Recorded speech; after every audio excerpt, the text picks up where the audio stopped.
Un voyage trop riche en émotions. Introduction au syndrome de Stendhal. Imaginez-vous en voyage, entouré de chefs-d'œuvre artistiques.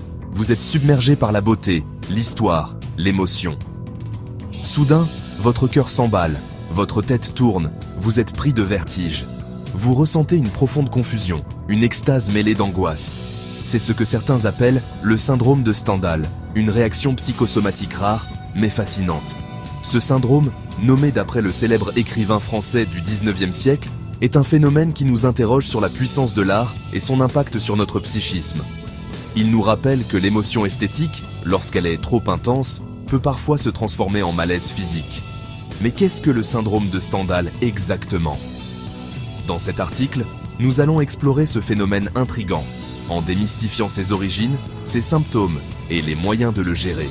Embarquez avec nous pour un voyage au cœur de l'émotion artistique et découvrez comment la beauté, aussi puissante soit-elle, peut parfois nous jouer des tours.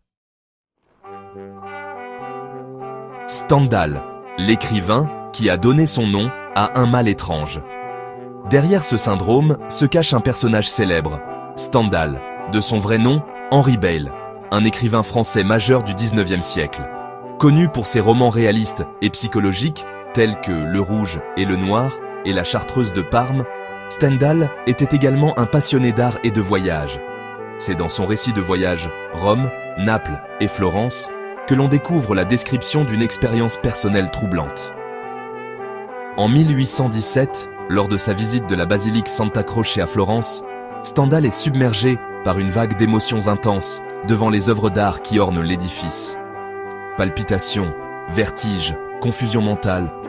Il décrit avec précision ce que beaucoup considèrent aujourd'hui comme la première description du syndrome qui porte désormais son nom.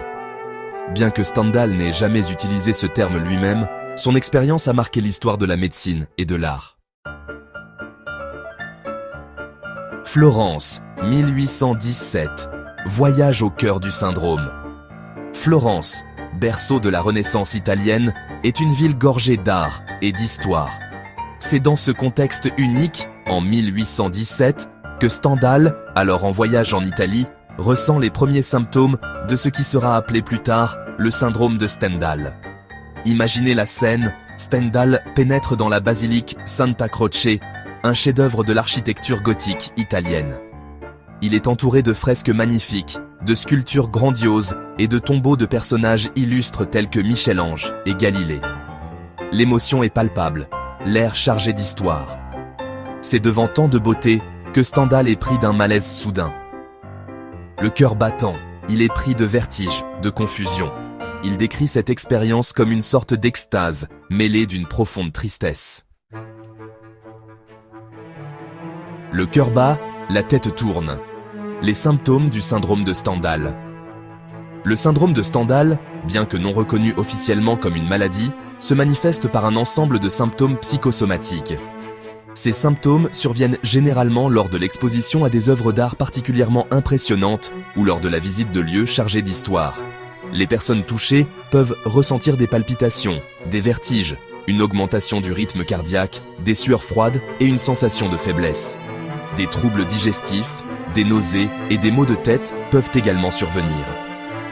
Sur le plan psychologique, le syndrome de Stendhal peut se traduire par une confusion mentale, une anxiété intense, une sensation de déréalisation et, dans des cas plus rares, des hallucinations visuelles ou auditives. Il est important de noter que ces symptômes sont généralement temporaires et disparaissent d'eux-mêmes quelques heures après l'exposition à l'élément déclencheur. Cependant, ils peuvent être suffisamment intenses pour provoquer un malaise important et nécessiter une prise en charge médicale.